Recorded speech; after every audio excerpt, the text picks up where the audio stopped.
ಚಾಮರಾಜನಗರದಲ್ಲಿ ಸಿದ್ದರಾಮಯ್ಯನವರು ಭೇಟಿ ಕೊಟ್ಟ ಸಂದರ್ಭದಲ್ಲಿ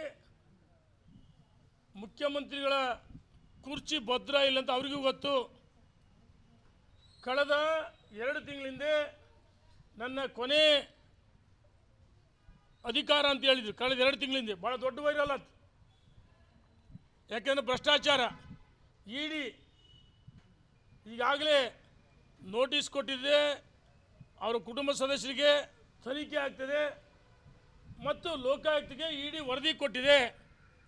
ಕೊನೆಯ ICU ವಾರ್ಡ್ನಾಗಿದೆ ಈ ಸರ್ಕಾರ. ಮಾನ್ಯ ಮುಖ್ಯಮಂತ್ರಿಗಳ ಅಧಿಕಾರ ICU ವಾರ್ಡ್ನಾಗಿದೆ. ಇವತ್ತಲ್ಲ ನಾಳೆ ಶೇರಿಂಗ್ ಆಗಿದೆ. ಹೈಕಮಾಂಡ್ ಈಗಾಗಲೇ ಸ್ಪಷ್ಟವಾಗಿ ಸೂಚನೆ ಕೊಡಿದರೆ ಕಾಂಗ್ರೆಸ್ಸಿನ ಮುಖಂಡರ ಮೇಲೆ ಸಿಕ್ಕಿದ್ರು, ನಿಮ್ಮ ಹೋರಾಟ ಇನ್ನೂ ಗಟ್ಟಿಯಾಗಬೇಕು, ಮುಖ್ಯಮಂತ್ರಿಗಳು ರಾಜೀನಾಮೆ ಕೊಡ್ತಾರೆ, ಹೋರಾಟ ಗಟ್ಟಿಯಾಗಬೇಕು.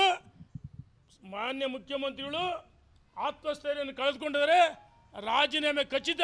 ಅದಕ್ಕೋಸ್ಕರ ನನ್ನ ಅಧಿಕಾರದ ಕೊನೆಯ ದಿನಗಳು ಅಂತೇಳಿ ನಿನ್ನೆ ಚಾಮರಾಜನಗರದಲ್ಲಿ ಒಬ್ಬ ಅವರ ಅಭಿಮಾನಿ 3ನೇ ಬಾರಿಗೆ ಮುಖ್ಯಮಂತ್ರಿ ಆಗಬೇಕಂದಾಗ ಮುಖ್ಯಮಂತ್ರಿಗಳ ಬಾಯಲ್ಲಿ ಬಂದಿದೆ.